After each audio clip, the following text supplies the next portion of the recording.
I think a materialist approach to things is very, very consistent with my experience in Christian social justice. I feel like the deeper I get into anarchist practice, the deeper my faith is getting at the same time. I would hope that, securing means of life for all would be something all people of faith would say, oh yes, that's at the basis of what we believe. Those who are most marginalized know the most about the true, the good, and the beautiful.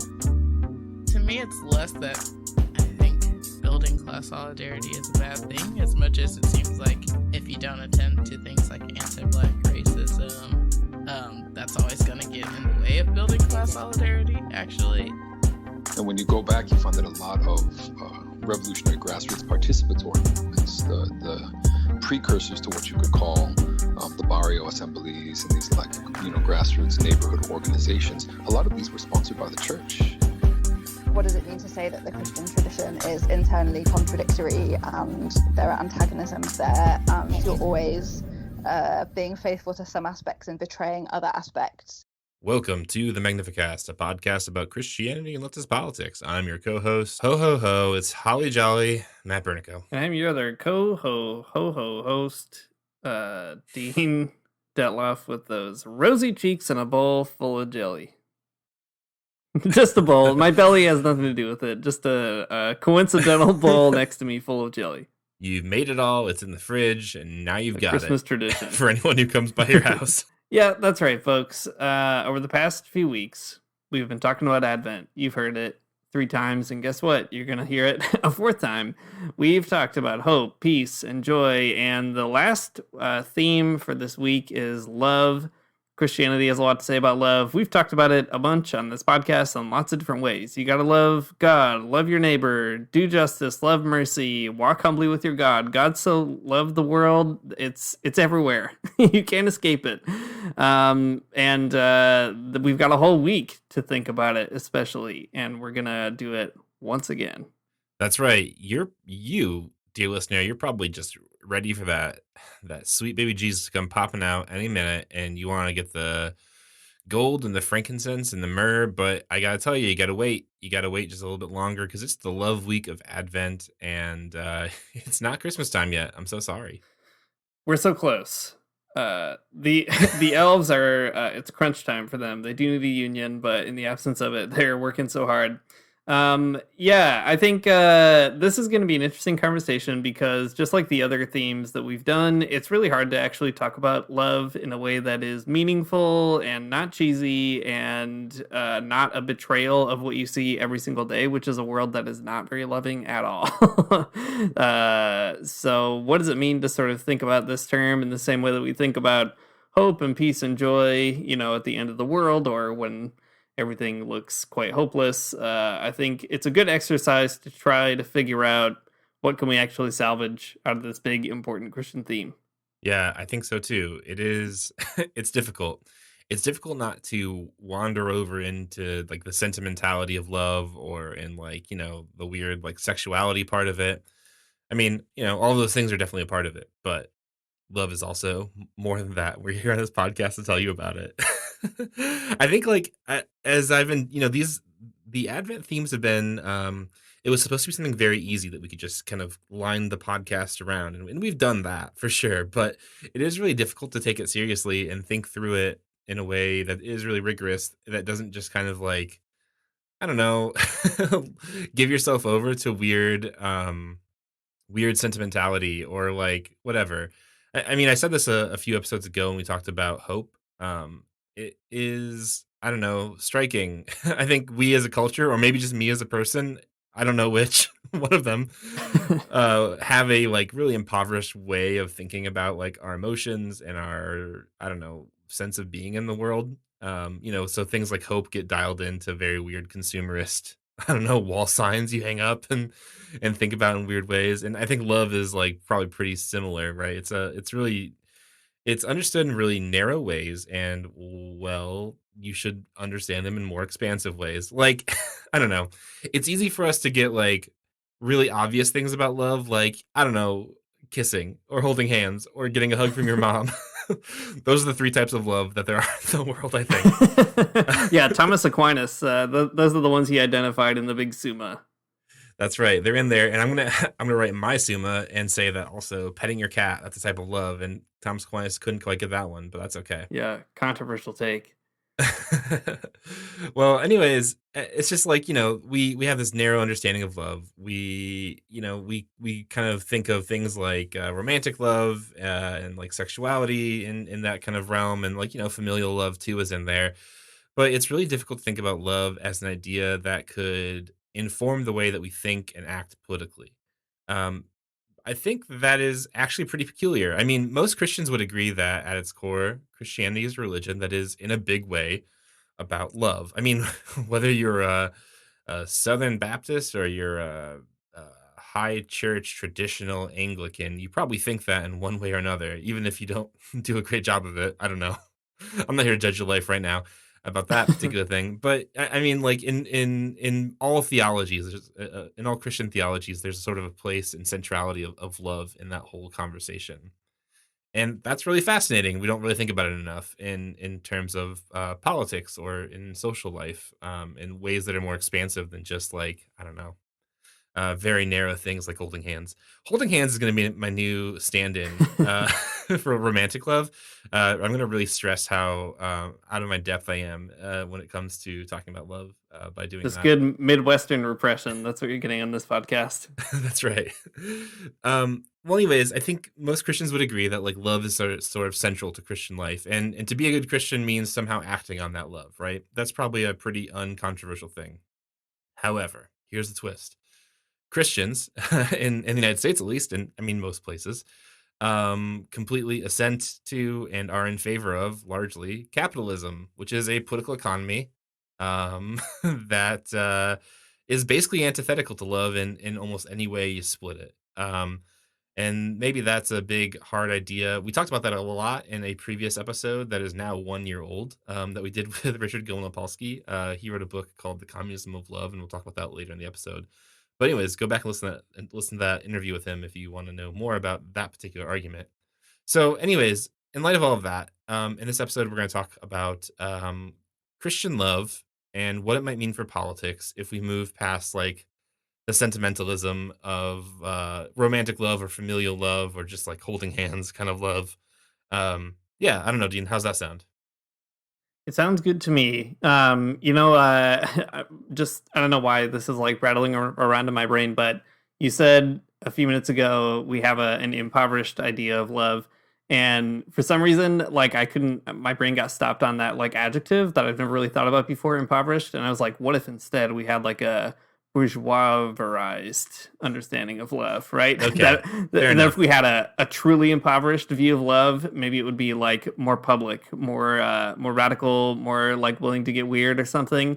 But there's this kind of way that like when we live under capitalism, those bourgeois ideas of what love is, they turn love into something that is like private or is something that is maybe even like instrumentalized for capital. Maybe we'll talk about that later too, the way that love sort of circulates in the weird, gross ways that capitalism operates. But I think it's important to try to think through all those different aspects of love if we want to take it seriously. The good stuff, right? The exciting stuff, the cool ways that love can maybe motivate us if we think about it in a public way to build a better world, but also the ways that love gets in the way of that, or understandings of love become kind of ideological, or they prevent us from thinking really hard about what we actually do have to do, the hard decisions we have to make to build a better world. So all that to say, yes, Matt, it sounds good. Let's talk about love. What's love got to do with it? I can't think of other songs that have love in the title, but I'm sure you can, dear listener, and I'm ready, Matt. Okay, cool. Well, okay. On our podcast, when we start talking about politics, we're talking about class struggle. We're talking about political economy. We're talking about how many yards of linen it does take to make a coat. We're still trying to figure it out.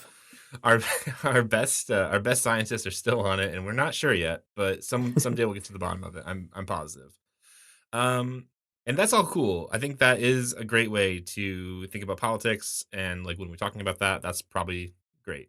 Good. Let's think about class struggle for sure. But there's this like different register of politics that I think that comes in handy when you're talking about things like love as a political idea.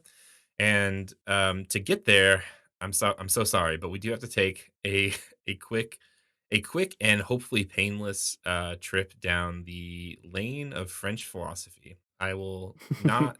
I will. I've purposefully underprepared so that I won't go off on a very weird tangent. But Hey, a path that is never quick nor painless. So good luck. yeah, exactly. Okay, so when it comes to talking about politics, we're just talking about things like the economy. We're talking about class war, etc. All these like kind of big ideas, like these sort of big macro level ideas.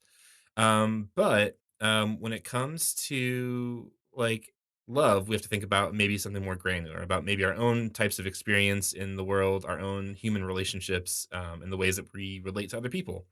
So, like, not only are we as individual people, caught up in the flows of global finance capitalism, but we also live our lives in ways that reproduce those structures at the macro level and the molecular level, like the smaller level, our interpersonal lives.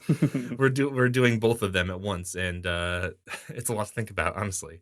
So, like, on the one hand, we're constantly working for like wages in order to pay our bills and pay rent and whatever. And in doing so, we're like propping up the entire system of capitalism. I mean, it's not all on our shoulders together or something, but it's like, that's generally the function that we're sort of serving within the economy. But also in doing that, we become people whose lives really revolve around things like paying bills and paying our rent. Where like the primary form of human interaction in our lives is paying other people for things. Um, when I say it that way, it makes me feel like I'm I'm 12 and this is high kind of moment, but Gotta but go you get get myself an NFT. yeah, exactly. Well, I mean, but you get it though. I mean, like, we don't usually think of when it comes to like political economy or these big ideas around politics, we're not usually thinking about like our relationships to other people, like interpersonally on individual or communal levels. We're usually thinking about like bigger sort of mechanisms at play. But I think that what a whole bunch of these like sort of French philosophers would like to point out is that the way that you live your life is actually really important. Not only does it sort of produce and reproduce capitalism, but it also like reproduces a certain type of life and a certain type of like comportment towards the world. It creates like certain types of desires in ourselves. It creates certain types of relationships with other people, and it normalizes all those things and makes them more or less fixed, right? So this is where a whole bunch of weird French Marxists and anarchists come into the picture. I'm only going to name one of them exactly. Um, so, in light of all of this, these like French Marxists and anarchists thought that, like, of course, we need to fight capitalism at these like larger structural levels. Of course, I think that's fine and good. You got to do it. It's so important, they said in their books. But just as important of all of that was also like changing things on this more molecular level, on this like sort of interpersonal or communal level, right? And there's a lot of qualifications to those types of things, like like a book size asterisk to that, but like but they both end up being really important in this like particular sort of like 1960s 1970s like French philosophy. You have to fight capitalism at the systemic level, but also you have to like kind of like fight the capitalism that you've created in your own body or in your own desire, and that becomes really important. So here's like one example I think that always sort of sticks with me. And this is going to be one of the rare occasions that we talk about an anarchist on our podcast. No, I'm just kidding. We talk about them all the time. A French anarchist who is called Raoul Vanayem, who is one of the like, I guess like the prolific member of the Situationists, which is sort of like this like French cadre of I don't know leftist intellectuals. Guy Debord is the other one, but he's I don't know. He's a very similar sort of character, but Vanayem is pretty famous for writing a book called The Revolution of Everyday Life, and it's a great book. I think even if you are, I don't know, the most staunch Marxist, you should read it, and it might make you upset or cause you to question my judgment later on. But I think it's a good book. I stand by it. I stand by this recommendation. But I think people who listen to this podcast, maybe they pick it up or maybe not, but Matt has a very strong, specifically French and Italian, like anarchist left communist streak in him, and I really appreciate it as a person who does not have the same thing. So I'm gonna say, don't get upset at Matt. Let Matt challenge your your democratic socialism or Marxism or whatever you got going on. Yeah, please do. I mean, it's the sort of like French Italian left communism anarchism thing. It's not without problem for sure. There's plenty of room of critique for it, but I think there's some really great ideas within that sort of milieu of work. And also, I mean, if nothing else, probably is some interesting and productive disagreements. So let me tell you more about this Raoul Vaneigem guy. So he thinks in this book, Revolution of Everyday Life, that like that is the battleground of capitalism for most people. I mean, of course, like you have like the larger structures of the political economy that weigh in your life, like debt or whatever, in your rent. Those things are really important. But also, like, the thing that you have like a lot of control over is how you act in the world and the type of relationships that you cultivate with other people. So you should also think about that as a particular site for class war. So here's a quote from the book Revolution of Everyday Life, and I think it's a good one. People who talk about revolution and class struggle without referring explicitly to everyday life, without understanding what is subversive about love and what is positive in the refusal of such constraints, such people have a corpse in their mouth. I love this. It's a great one-liner. It's a great one-off for sure in the book. But I think there's something really true to it. If you're talking about socialism, if you're talking about class war, if you're talking about politics, but you really have no room in your conversation for love or joy or, I don't know, something positive, then I don't know, you really don't have a lot to say to that conversation. I mean, maybe at some kind of like analytical level you do, but like you have nothing to give to people to give them like hope in the world. Without talking about love, without talking about human relationships, and I stand by it. It's a good point. Yeah, I think it's a great point. It reminds me of something I think we said maybe on the hope episode or something where, like, yeah, for sure, it's hard to have hope. Really tough stuff. 100%. That's so true. But at the same time, if you end up in organizing spaces, you're going to have to like find a way to get other people to hope about stuff pretty quick. And yeah. I think it's similar with language like love. People like spend time, their free time that they have, the limited amount of it after they work a full day. They spend that time doing other stuff that is boring because, at the bottom, they have somebody that they love and care about, whether it's themselves or a person they have to take care of at home, or like a person on the other side of the world or whatever. It's like those kinds of love relationships do actually, like that's where everything else kind of springs from. And if you can't maybe tap into that, you're going to like burn out very quickly. Yeah, I think that's right. Yeah, I mean, you can talk about, I don't know, the labor theory of value as much as you want, but that's probably not going to do it for people. I'm for some people, I'm sure it's great, but a lot of people need more to really move them to take action. It's yeah, I don't know. There's no ladder of engagement up into activist spaces without some kind of feeling of love motivating, I think, or hope or joy kind of behind it, right? You have to have some kind of motivation that is beyond just like the analytic of Marxism or something. Yeah, that's what we should have done for Advent this year, is like talked about all these themes in the context of organizing or something. Maybe next year, who knows? Hindsight is 2021. But I think just to stick on this theme too, though, the Vaneigem theme, it's also helpful to recognize the importance of everyday life because in a dialectical way, to use a good Marx term, it reveals things about the structure of capitalism too. Like these aren't, like strictly separate domains. Like there's another very cool French Belgian communist, Luce Irigaray is her name. She's a very interesting feminist philosopher. She wrote a ton of stuff about capitalism and gender and the oppression of women in particular, and she draws off of Marx and Engels. And it's really interesting because she has this way of describing like the household under kind of bourgeois capitalism in this gendered way where our love relationships end up creating these really gross ways that men and women relate to each other. I mean, she's speaking in the context of a man and a woman being married, but like it makes sense. She's not just being totally, whatever, heteronormative or whatever. She's trying to describe why heteronormativity is built into capitalism. And the way she describes it is like, The man is the person who goes out into the world and creates culture and also accumulates capital for the home. Even if they're like a working person, that's kind of the idea, right? You're going out into the world, you're bringing stuff back into the home, and that's kind of the circuit. And the woman stays at home in order to maintain that space so that when the man comes back from, the hard day's work or whatever, he comes back to a place that is like clean and domestically taken care of and so on and so forth. And so the woman also like basically performs this function so that the accumulation of capital can continue to kind of come in and out of the household.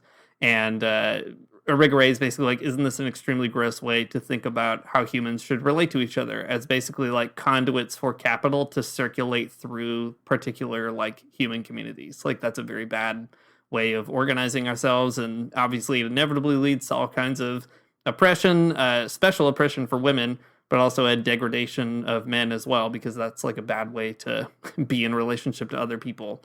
And for Irigare, love is actually a fundamental concept through which we could like really, release ourselves from those ways in which love becomes like part of the gross machinery of capitalism. So all that to say, when you interrogate those everyday habits that you have, or that you learned or that your parents had or whatever, it actually gives you, as you kind of scale up, a really interesting window into other dynamics under capitalism too that kind of play around with love in these weird ways. Yeah, it's really good actually to bring up like Marxist feminist theorists in this conversation, because they do a lot of the similar work that like I'm describing in this like sort of like very French way. But they do it in like ways I think are less pretentious and actually maybe make the point stick even a bit more. Like, yeah, like Luce Irigaray is great, and then like Sylvia Federici does a similar thing in Wages for Housework, kind of bringing to bear like what the like the large I don't know, machinations of capitalism have like on a marriage or on a household, or how Hmm. yeah the political economy plays out in interpersonal relationships and prohibits love in a lot of ways. So anyways, yeah, I mean I think there's a lot to say from that perspective that's really valuable. Yeah, important stuff. Okay, so French philosophy aside, there is a very contemporary philosopher who we've had on our show before to talk about love and communism. And I guess I want to bring up a few of those points to kind of put into the conversation, because I think they kind of drive home like the importance of the larger philosophical conversation about like the importance of everyday life. But also he has a lot to say about love itself, and I think it is been um pretty impactful in the way that I think about my life, to say the least. So Richard Gilman Opolsky, he wrote a book called The Communism of Love that did some, theorizing. It's some philosophy in this sort of area generally. Richard Gilman Opolsky is a very cool guy. I like him a lot. I love him a lot. Maybe I'll say that. He was my advisor in my master's program, and got me into a lot of like the weird left communist stuff. It's not weird. It's fine. Anyways, he has a book that is all about love and communism, and I think the argument is really ingenious in the book because it draws attention in a pretty provocative way to the ways that capitalism makes us as people, and it forms us into having very bizarre relationships that like probably we don't want, honestly. So like capitalism governs what our relationships kind of look like, and communism does the opposite. I mean, it also could govern them, but in a different way. So like for example, you can think of most of the relationships that you probably have in your life. You have friends for sure. You have a family. I mean, I don't know. Those relationships might be stressed and twisted in different ways, and that is something to think about for sure. And we can kind of get to it more in a minute. But like, I don't know, a lot of the relationships in your life with other people are probably along the lines of like, you have a boss, you have a bank that lends you money, you have people that you are in debt to, or maybe that are in debt to you. You have a landlord. I don't know. You have all these kinds of people in your life, um, who you relate to primarily through capitalism. I mean, even maybe people in your life who are or familial, or people who you are in love with. You still are related to them in ways that are like more capitalistic than you might like. I don't know. Hmm. I don't know. It can look a lot of different ways. I mean, human relationships are very complicated, but in capitalism, the problem is that love is always kind of pushed off to the side. The primary types of human relationships are ones that center around exchange value. So love, on the other hand, is a different type of organizing your life and a different sort of way to understand human relationships, as Richard Gilman-Opalsky argues, is an idea that ends up standing against capitalism like starkly because it's an idea, love, not communism. I mean, communism too, but love first is an idea that escapes the orbit of exchange value. And I think this is an argument I think is really fascinating and complicated for sure. I mean, he wrote a big book on it, so I'm not doing it all justice here. But I think it's a fascinating way of thinking about capitalism as sort of not being able to contain love or love having to be sort of outside of capitalism. Because you think of all those places in your life where you do genuinely have love for another person, whether it's you have a child or it's like a romantic relationship or a friend or a parent or whatever. All of these are types of relationships that, like, if they were governed solely by exchange value, it wouldn't really be love. Nobody nobody goes to their children and says, okay, like, you owe me rent for for our house. I mean, how would you even start calculating that, right? It's like kind of like an impossible idea. Like, are you going to charge your kids for every single chicken nugget they've ever eaten? Are you going to charge them for all the clothes that you've ever bought them? I mean, it's like, it's absurd really when you break it down like that. But in other relationships, we do just that. We break it down in these extremely exchange value kinds of ways. But love is a type of relationship with another person that you can't do that to, right? It's a very small type of communism, is what Richard Gilman-Opalsky thinks. Our familiar relationships, our relationships with our friends, it's a small type of communism that he thinks we could grow to be a bigger way of life. So, all that to say, our lives are predominantly enforced, informed, and structured by capitalist types of relationships where exchange value is sort of the norm.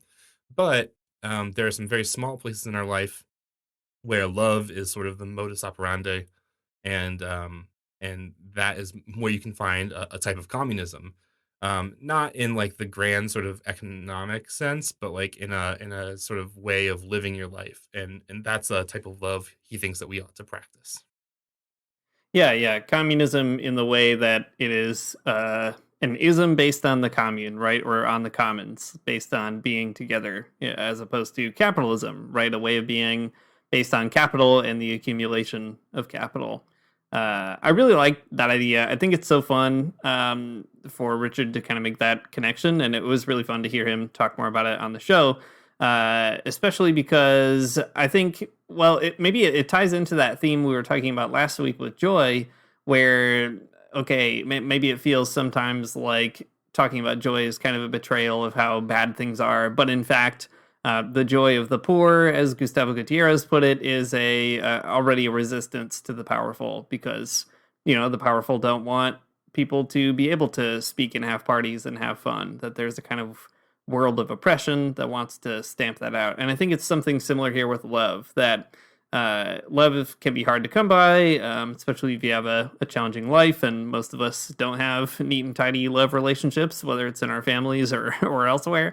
But there are still those kind of moments where, you can maybe hold on to a moment of love, fleeting or otherwise, and what it sort of gives you is a feeling of, belonging, or like, I'm with this other person in a meaningful sense, however that might look. And there's something about that just sort of like pierces through the ideology of capitalism, or all these like commodified relationships, like you were saying, Matt. It kind of like reminds you that things don't have to be this way, because actually they're not always that way. Like capitalism is never so totalizing that it can like crush those natural things that are just a feature of being a human being with other human beings.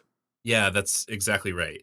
So, I mean, the point of Richard's book is to find those enclaves of communism, those enclaves of love that we share with other people, and to figure out ways to like make them bigger, to make them stronger, to like have a type of life where we can practice love in a bigger way than just sort of like a limited type of family or a friend group or something. And I think that's extremely compelling, especially when it comes to the Christian side of things, which we'll get to maybe in a few minutes.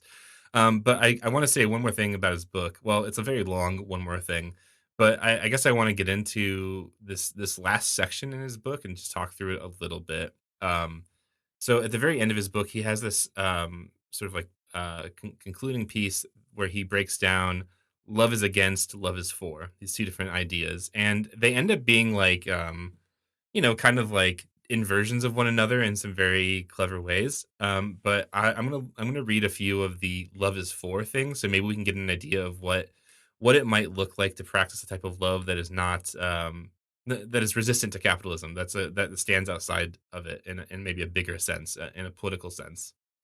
Okay, so the first one is that love is for the Gemeinwesen, which Richard is a philosopher, so this is a German word. It's a good Marxist word too, but it's about this type of community or belonging that you might find yourself in. So love is for the community when we are motivated to come together because the togetherness itself helps us to recognize our being in the world and deeps our existential connection to others. So love is about being in community with other people. The second one is that he writes these out in these kind of axiomatic ways that I think are pretty fun as well. So I'm going to read them. There are 7 of them for both, but I'm just going to Yeah. read again. Love is for.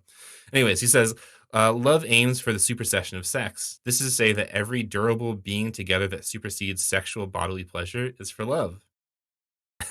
I like that because it's I mean again like we think of sex or we think of oh my god we think of love too narrowly when it comes to like sentimentality, but also we think about it too narrowly when it comes to sex too.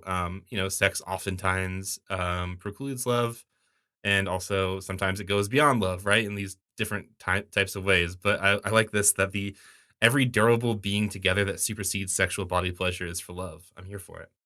3, love makes value beyond exchange value. So there are, in capitalism, the biggest type of value, if you're doing a good job, you're making lots of profits through exchange, either for, someone's labor or for commodity or for capital or whatever, right? But love, in love and these types of relationships, there's a type of value that's beyond money and beyond work, and that's great. That's the best, actually. Love is for your health and for mine. This is a really fascinating part of the book that it would be cool to talk about more at some point. But throughout Richard's work, he has this like really special attention to these like very peculiar but prevalent types of social and psychological illnesses that hinge on like the alienation of individuals from communities. So love is about bringing people to like good mental health. If you're, mental health is not something that's always very tricky for sure, as is love, but love is not about isolation, right? It's about sort of healthy relationships within a community. The fifth one is that love is for radical equality and communist inclusion against the exclusive hierarchies of white supremacy, nationalism, and sexism, all of which are concerned with defending unequal and exclusive powers. So love can't be, you can't have love alongside these other types of hierarchies that exclude some people from power, from being, from becoming. A big deal. 6 is that love is for the creation of precarious little communes, which are increasingly necessary in a liquid world defined by chaos and insecurity. Um, the word precarious also plays a pretty central part in Richard's work overall, but there's a lot more to go into there. But anyways, there's a sense of where you create solidarity with comrades, where you have a community of people who are willing to fight with you, to stand with you against the injustices of the world, against the chaos of the world, and there's love in that. And then he says, at the social level, love seeks the abolition of all alienation, which I think is a really powerful way to put it. It's not about easing alienation. It's not about finding ways to make people less alienated. It's about a social system that is completely abolished the idea of alienation, that some people have to be held apart or some people can't experience their full sense of self or their full type of becoming, that people have to somehow like give themselves piecemeal but not in whole. And I think it's pretty powerful, some pretty powerful ideas about love in general. But you can see kind of like thinking about love in these ways, it ends up being something that is like, you can't have these things. You can't have a society without alienation. You can't have a society with radical equality. You can't have a society you know of togetherness, of belonging with exchange value. These ideas are they're mutually exclusive. Yeah, for sure. And contained in all these love is for, as you said, are these kind of natural inversions, right? That love is also against all kinds of other stuff. Against alienation, right? Or like against that kind of exclusivity. Like it's important to see love as I think like it's easy for us to think of love as a pacifier, right? Or the thing that kind of chills everything out. We can talk more about that in a minute because I think Christians have a particular problem with that sort of thing. Yeah. But love is active both in a sort of positive and negative direction, right? It's active in trying to build some stuff up, and it's active in trying to get rid of some stuff too. Yeah, that's exactly right. Well, that's just one Marxist philosopher's take on love, and I think he's right. But anyways, like you said, Dean, Christians have a lot of weird ideas about love, in a lot of ways that I mean, I think maybe some better, some worse, but also some ways that the idea of love becomes very strange and kind of warped and problematic in some ways, maybe not very loving at all, actually. So I don't know. Do you want to talk about Christian love? Yeah, for sure. Anytime you say the word Christian love, immediately my brain thinks of Herbert McCabe's classic essay, The Class Struggle in Christian Love. We've talked about it a bunch in this podcast, but it's been kind of a while since we've talked about it, and it is always worth rereading. It's an essay that I think was like passed around in Christian left circles like 4 or 5 years ago, maybe in a pretty big way, and always deserves to be reread. It's hosted for free right now at the Bias. They have I don't know, a website where you can read it. Anyway, it's a really good piece. Herbert McCabe is a Dominican priest. That is, he belongs to the Order of Preachers. He's not from the Dominican Republic. He is Irish. Anyway, that's neither here nor there. He's a good priest, and he had a lot of interesting things to say about Marxism and Christianity and theology in his day. And this essay is, I think, a really good like summation of those themes: the class struggle and Christian love. The whole essay is worth reading. I'm only going to pull out two kind of bits of it and basically encourage you to read the rest of it because the whole essay delves into the theme, obviously. But the first thing I want to pull out is McCabe talking about love kind of as like an ideology or as a way that Christians in particular use love to sidestep things like class struggle. So McCabe says this: there are, it seems to me, only two available attitudes in the face of the class war. You can either try to go back to a time before it started, you can wish that capitalism had never occurred, and you can imagine you are engaged in building a non-capitalist, non-antagonistic world, or else, faced with the fact of the class war, you can try to win it.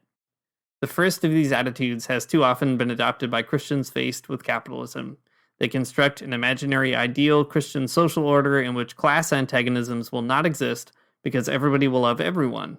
Whereas, of course, people will only in a practical sense love each other when class antagonisms have ceased.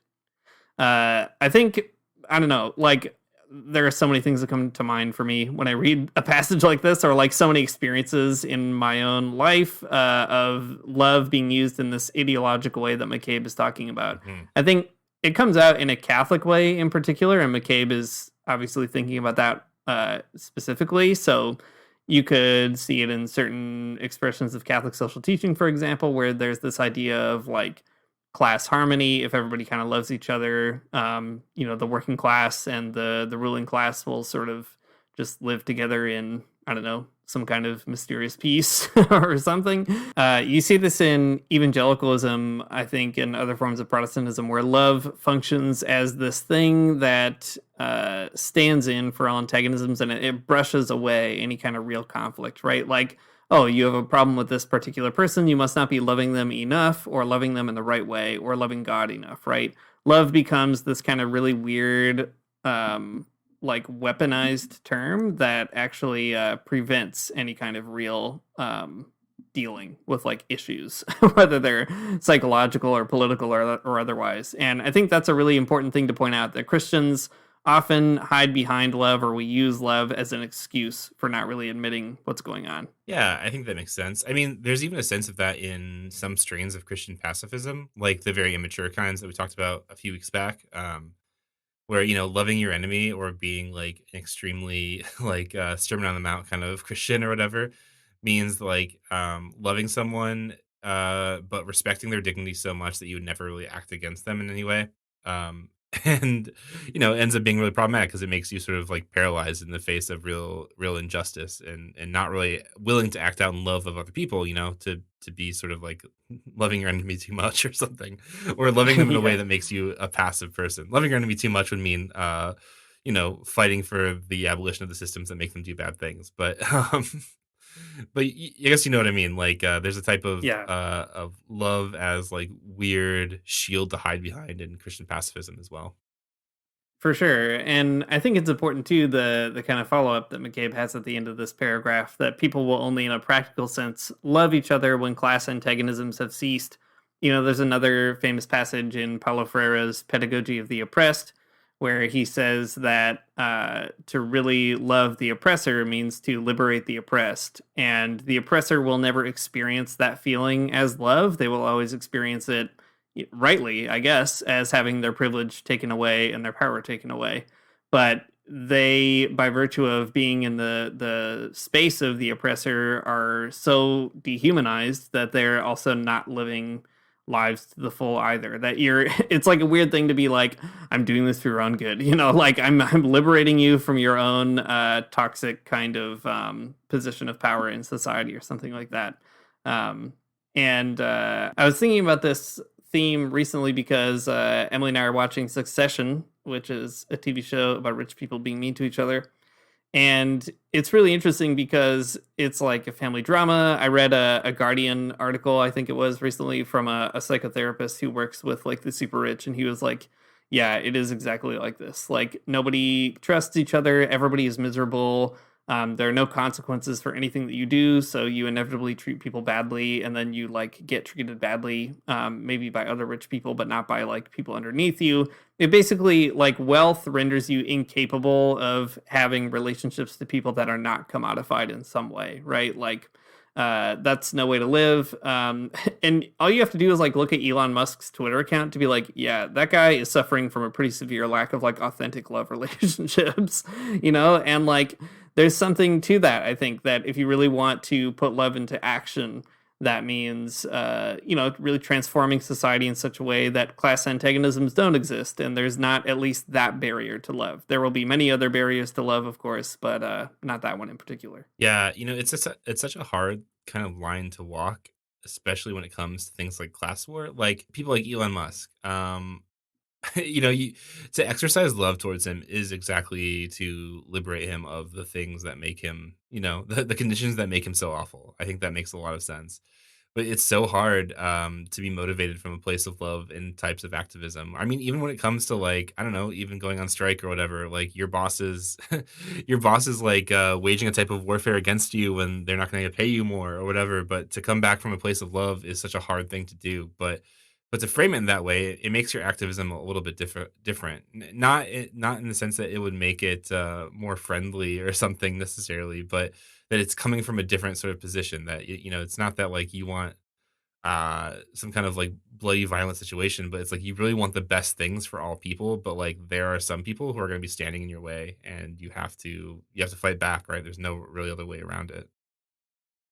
Yeah, and also love, when you think about it in that way, I think it does also change your relationship to the struggle, right? Yeah. Like, McCabe talks about this more in the essay too, but like, what does it mean to really love your class enemy, especially when they are like literally maybe starving your family, right? Or like threatening to take away your healthcare or whatever the case may be. How do you sort of put love into action in that kind of way? And I think it's exactly right that like Christians make the mistake often of saying if you really love in that situation, it means just kind of taking the lumps and like being like, that's fine with me, I guess. Right. It's like on the contrary, it means, I think it's a real spiritual discipline to recognize that like the legitimate form of kind of class hatred doesn't end up like consuming you into some other kind of deeper spiritual hatred. And, Right. that I think comes out even in revolutionary situations. Like I remember when we had Margaret Randall on the show and she was telling us about the Sandinista revolution. We asked her, what do you think that Christianity contributed to that revolution? And the one example she gave was the fact that the Sandinistas didn't execute all the political prisoners after the Civil War because for them, that kind of new revolutionary society was going to be based on a vision of Christian love or forgiveness. And, that's a huge deal. It doesn't mean that you don't have the Revolutionary War necessarily, but like it means that the way you kind of interact with that, the kind of ethical ground from which you act and so on, like that is going to be different. And I think that is also a huge piece of love, that like it does sort of change the tenor of the struggle in important ways. Yeah, I agree. I mean, I think that not only do we lack, okay, again, maybe just me, I don't know.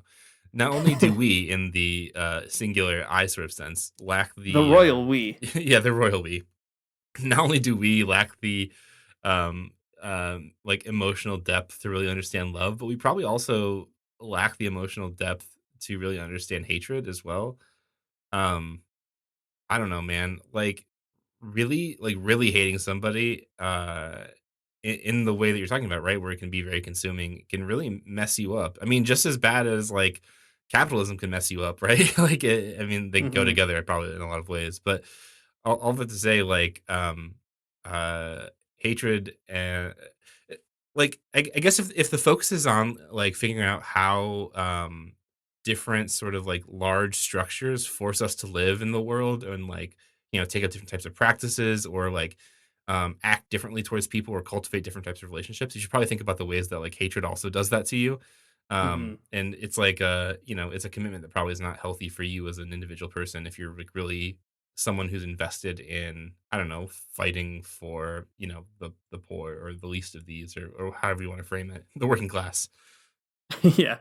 Yeah. Or even thinking about like exhortations to pray for your enemies, for instance, or something like that. Like, I think about that kind of thing all the time, especially in the context of being in like a Christian social movement. Yeah. Like, how do I pray for like mining executives who are literally destroying human beings and like the planet and everything else? Right. Like, the prayers that I can pray in good conscience for those individuals are not like, I hope that they sleep well. I The hope they prayers fall in a are hole. well, sometimes there's a biblical precedent for that. Sure. But the prayers are usually more something like, praying with a sort of naive hope that these individuals finally have their conscience pricked to understand the destruction that they're doing, and they have like a genuine repentance. Like whether that happens or not is like outside of my control, obviously. But I think that having that kind of prayer does also orient me differently toward the action, right? Toward like collecting petition signatures or whatever it might be, trying to pray that these individuals will be liberated from their ability to like oversee a brutal extractive industry. Like those are prayers that I can pray in good conscience because I do actually like hope they come true, and it doesn't feel like a betrayal of working on behalf of the oppressed or with the oppressed or whatever it might be. Yeah, I think that makes sense. I mean, it's a um I don't know.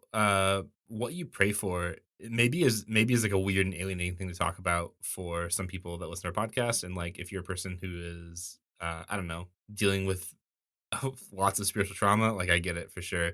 But like, it is a good place to be very introspective when you're thinking about like, I don't know, thinking about what type of person that you are and like how, like what structures have made you that way. I mean, what you're praying for, like what do you really hope beyond hope?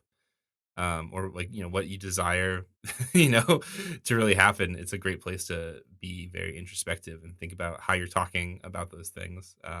Hmm. You can quickly speaking from personal experience, you can see how much love you do lack in your whole life, that's for sure. Yeah. Yeah, definitely. Yeah, the Jesuit sort of examine at the end of the day where you process what you've done that day and stuff can be quite a humbling exercise for sure, especially when you're thinking about love. Um okay, so that's the ideological side, right? Love can become this thing that distracts us from the struggle, and then there's a kind of more authentic love that pulls us into the struggle. And I'll just, I said I was going to read two pieces. We're kind of already talking about it, but I will pull out this other bit from McCabe where he talks about that latter side. So he also says, it is a simple piece of right wing lying that those who carry on the struggle are motivated by pride and greed, envy and aggression. Love McCabe. He's got that good, that good, clear way of writing. Real revolutionaries are loving, kind, gentle, calm, unprovoked to anger. They don't hit back when someone strikes them. They do not insist on their own way. They endure all things. They are extremely dangerous. It is not the revolution, but the capitalist competitive process that is explicitly and unashamedly powered by greed and aggression. The Christian demand for love and peace is precisely what motivates us to take part in the class struggle, but more than that, the gospel of love, and in particular the Sermon on the Mount, provides us with the appropriate revolutionary discipline for effective action. And I love thinking about love in that way, in particular, that like it's a kind of it's a revolutionary discipline, right? Like we were just saying, it's like a regulative disposition or something. Like you start thinking about love, and that really changes the way that you might interact with, let's say, a person in an organizing space that you do not get along with, and there are many of them if you organize long enough, right? Or like, how do you deal with a conflict between two people who are trying to get the same thing done? How do you really sustain a movement that is made up of lots of people from different backgrounds, different walks of life, totally different experiences?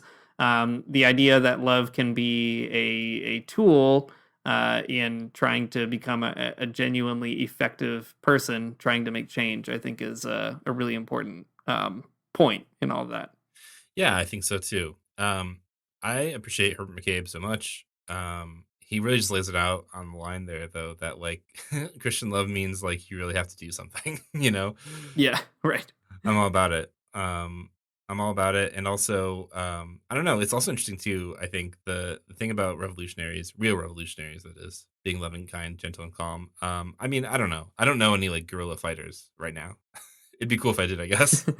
But the people who I do know who are like in movement spaces and who are activists, I think that does, even if they're not religious, I think that kind of does, you know, those adjectives definitely do describe them as people. Hmm.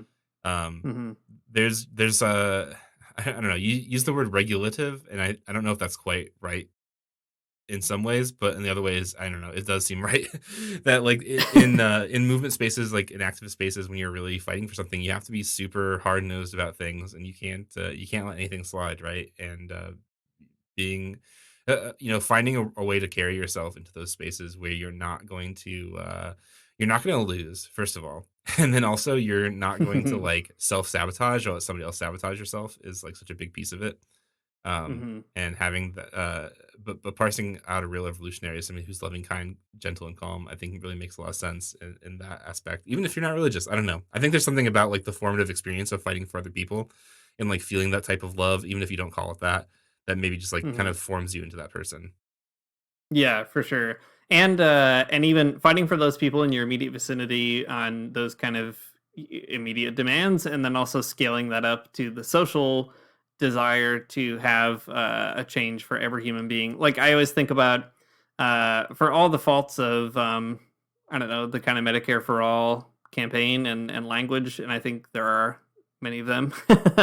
Nevertheless, one of the really good things that came out of it, I think, is the rhetoric that was like, we're not just fighting for socialized or public health care for like just union workers or for just Democrats or just people who will vote for it. We're fighting for it for every single human being, whether they want it or not. That like love is actually the kind of thing that's like, I don't care if you keep voting against your own interests, I still want you to be able to see a doctor for free. Like that's an important way of, you know, understanding what you're really fighting for, which is a world for everybody, even if they are extremely annoying and like trying to put you on a path to misery or whatever.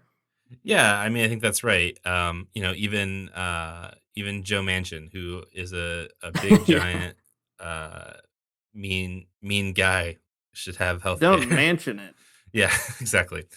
Yeah, I mean, it does take a certain type of spiritual discipline, I think, to be able to say that without like any type of irony or whatever. But you have to really express a type of love and recognition that no inequality is okay in love. So I don't know. Yeah. It's hard. A hard thing to learn, and something I'm probably not good at even. But but I know that it's probably true. Yeah. Well, at the end, as we come to the end here, you know, we're talking about some like dissident figures here, right? People on the left, Herbert McCabe, a priest in good standing, but also a bit of a wild card. I always like to wrap this kind of discussion up also with a good quote from some good Catholic bishops, because you should take them when you can get them, I think is my philosophy. And there's some really amazing things said about love by bishops in Latin America, especially. And there's probably a ton of places that you could find that are better quotes than these, but these are the two that came to mind for me. One is a quote from the document of the Latin American bishops at Medellin in 1968, which was an extremely formative conference for liberation theology in particular. It's a really fascinating document, full of interesting contradictions, but it was a kind of a moment when like the Latin American bishops were trying to really engage the social realities of an extremely underdeveloped continent. And in that document, they have a really interesting reflection on love, where they say, love is the fundamental law of human perfection, and therefore of the transformation of the world. It is not the only... Sorry, let me back up.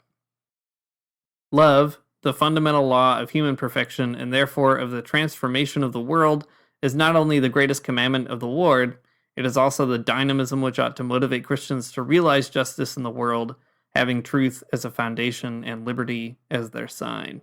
What a great bishop's way of talking. But in that particular bishops' conference, the Latin American bishops kind of inaugurated a tradition of bishops being willing to engage in a progressive way in the political realities. And the story is very complicated, and there's advances and setbacks throughout it. But it really comes to a head, I think, in another bishop's statement in 1979 in Nicaragua. So, we've been talking a little bit about Nicaragua just here and there on this podcast. And the way that the church related to the Sandinista revolution was complicated. But what's so fascinating is that by the end of it, the bishops kind of saw the writing on the wall, I guess, and they released a statement that was basically articulating their specific endorsement of socialism explicitly in Nicaragua. It's an amazing document. I still kind of can't believe that it happened. But in it, building on the Medellin tradition, and then also another conference that happened at Puebla, Mexico, they kind of followed this theme a little further. So they said, in our commitment to help the poor and to fight against social injustice, our faith becomes truly productive for others as well as for ourselves. By acting as Christians, we become Christians. Without such solidarity, our announcement of the good news is but an empty phrase. An evangelical movement of liberation implies a commitment to the liberation of our people. In the words of the bishops at Puebla, confronted with the realities that are part of our lives today, we must learn from the gospel that in Latin America, we cannot truly love our fellow beings, and hence God, unless we commit ourselves on the personal level and on the structural level as well. After a long and patient wait, our people have committed themselves to the struggle for their full and total liberation.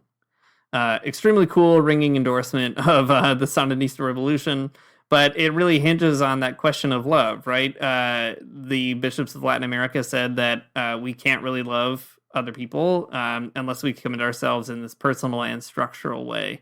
And I think it's actually a really amazing thing that, at least in the Catholic tradition, but not exclusively, of course, there's a way for Christians to think about love that scales up to this structural level. What does it mean to think about the structural conditions that make love possible or impossible, and how can Christians get involved?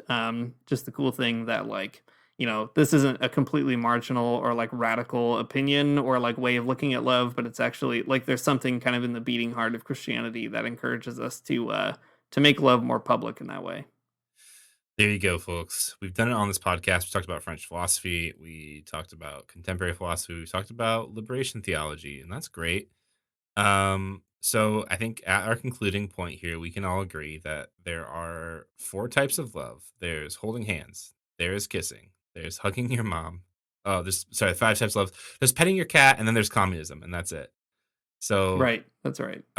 We've arrived here kind of understanding more about what this season of Advent is all about. Communism at the end of the day. It's great. It's great. We've done it again. And Matt, you know what? I'll say it on this podcast in front of God and everybody. I love you. Oh, I love you too.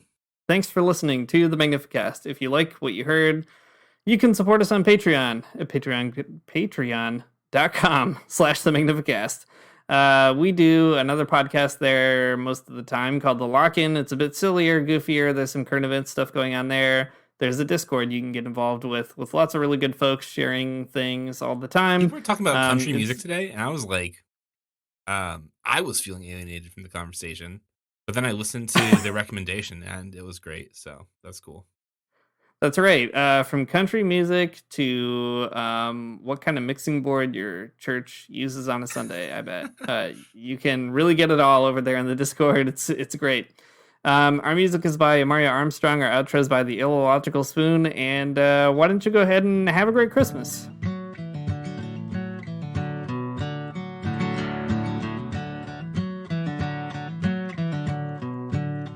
I don't wanna get up for church in the morning, souls alive. Heaven come to earth and there won't be no church. We'll meet down by the riverside. There we'll swim with all creation. Never get tired, never bored. Don't worry, someday there'll be no dam between us and our Lord.